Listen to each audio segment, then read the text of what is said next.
Look at this lead pencil.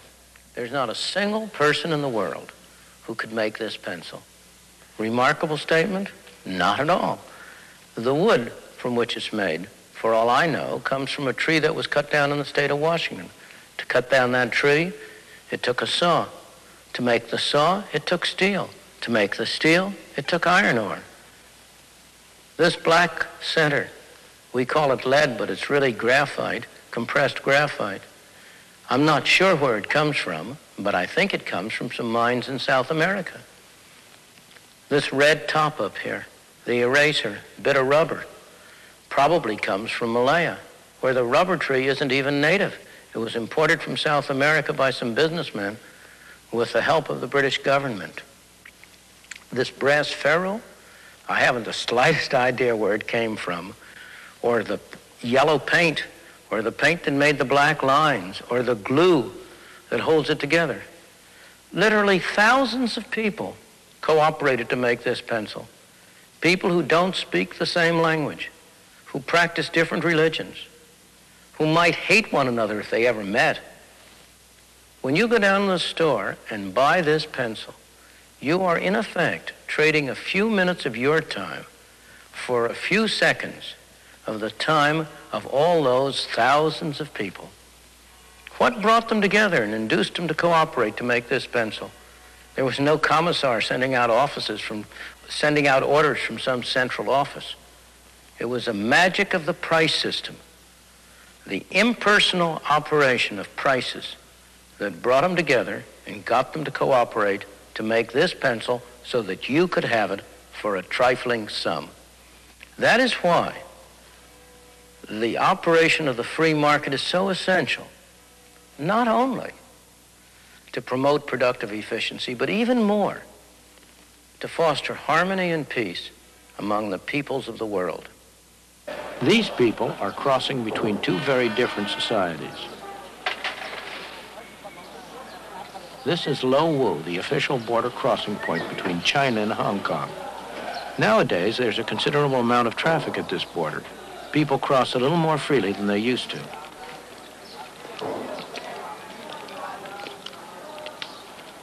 Many people from Hong Kong trade in China, and the market has helped bring the two countries closer together.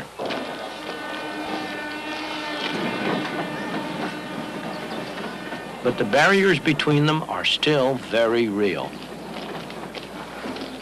On this side of the border, people are free not only in the marketplace, but in all their lives.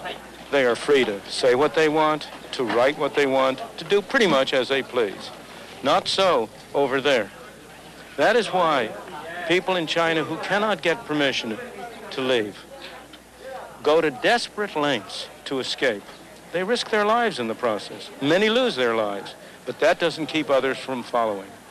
Some are attracted by the higher material standard of life in Hong Kong, but more by the natural human desire to be free. The people who get official permission to leave China are fortunate. They're going to be able to enjoy the benefits of the economic freedom they'll find in Hong Kong.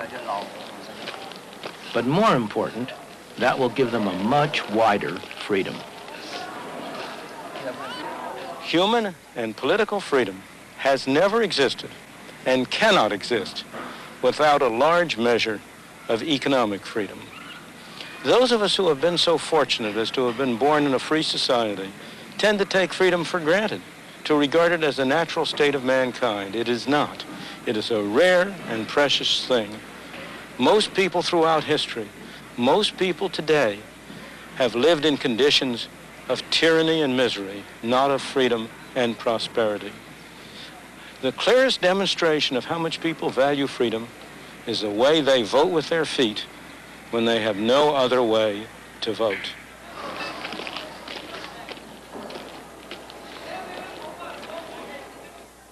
Of course, many of the people who pour into Hong Kong will end up in conditions that most of us in the West would find appalling.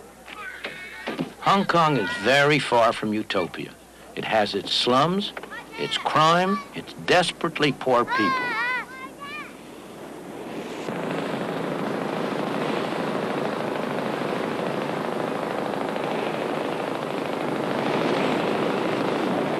But the people are free. That's, after all, why so many of them have come here, despite having to live in leaky houseboats in one of Hong Kong's many small harbors.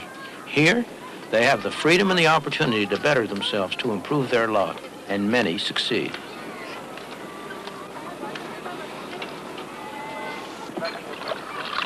There's appalling poverty in Hong Kong, it's true, but the conditions of the people have been getting better over time. They're far better off now than they were when they first came across the border from China.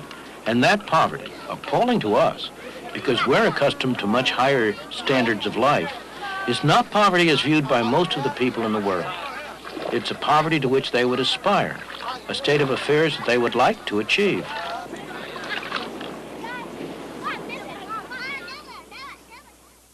There is an enormous amount of poverty in the world everywhere. There is no system that's perfect. There's no system that's going to eliminate completely poverty, in whatever sense. The question is, which system has the greatest chance? Which is the best arrangement for enabling poor people to improve their lot? And on that, the evidence of history speaks with a single voice. I do not know any exception to the proposition that if you compare like with like, the freer the system, the better off the ordinary poor people have been. Ask yourself what it is that assures these garment workers in Hong Kong a good wage. Not high by Western standards, but high enough to enable them to live far better than most people in the world. It's not government or trade unions that do it. These workers do well because there's competition for their labor and skills.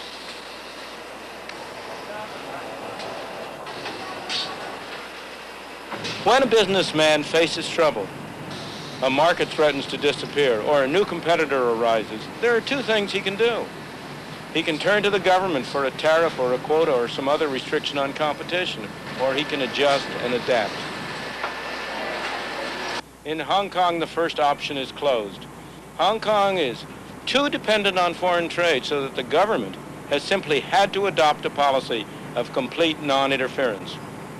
That's tough on some individuals, but it's extremely healthy for the society as a whole.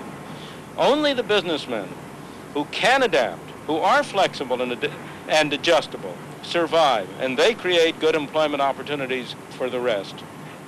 The complete absence of tariffs or any other restrictions on trade is one of the main reasons why Hong Kong has been able to provide such a rapidly rising standard of life for its people. Even Communist China recognizes Hong Kong's success. It set up shop here and now accepts the universal symbol of capitalism. The Bank of China, the official bank of Communist China, is the largest bank in Hong Kong. There's no doubt that Communist China recognizes the power of the market. In all this, the government of Hong Kong has played an important part, not only by what it has done, but as much by what it has refrained from doing. It has made sure that laws are enforced and contracts honored. It has provided the conditions in which a free market can work. Most importantly, it has not tried to direct the economic activities of the colony.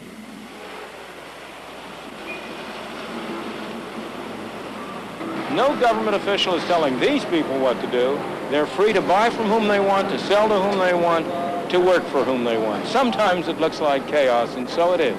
But underneath, it's highly organized by the impersonal forces of a free marketplace. Fresh eggs here.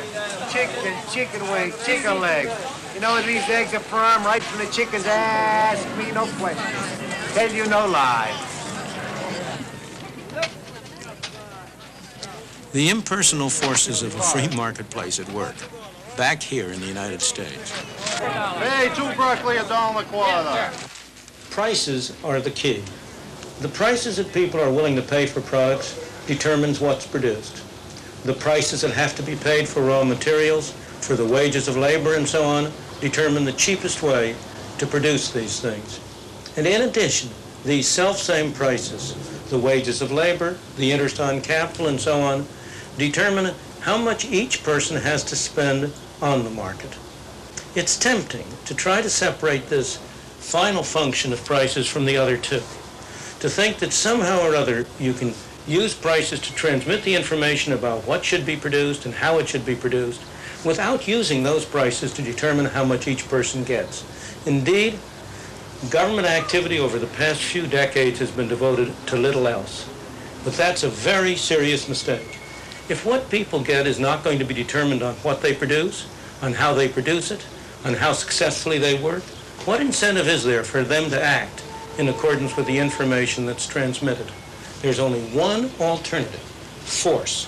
Some people telling other people what to do. We got them, folks. Let's go ahead. We got parsley here, 30 cents. Hey, look at these melons, $2 for $1. Hey, fresh melons, $2 for $1. Hey, 2 broccoli, $1. Hey, look at those there right there, Charlie. I know, huh? Oh, hey, try them, huh? Nice? Oh, boy, look what I got. Real good tomato. Real nice. Hey, come on, try one of those tomatoes. You don't eat home anymore. Have free lunch over here. You eat for nothing over here. Go ahead, eat. We don't charge you. Have a free lunch. I know, I'm going to. That's right. Free lunch. Free lunch. The fundamental principle of a free society is voluntary cooperation. The economic market, buying and selling, is one example, but it's only one example. Voluntary cooperation is far broader than that. To take an example that at first sight seems about as far away as you can get, the language we speak, the words we use, the complex structure of our grammar. No government bureau designed that. It arose out of the voluntary interactions of people seeking to communicate with one another.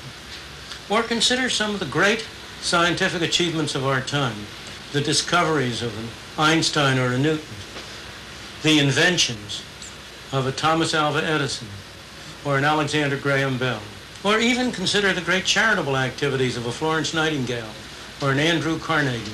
These weren't done under orders from a government office. They were done by individuals deeply interested in what they were doing, pursuing their own interests, and cooperating with one another. This kind of voluntary cooperation is built so deeply into the structure of our society that we tend to take it for granted. Yet the whole of our Western civilization is the unintended consequence of that kind of a voluntary cooperation, of people cooperating with one another to pursue their own interests, yet in the process building a great society.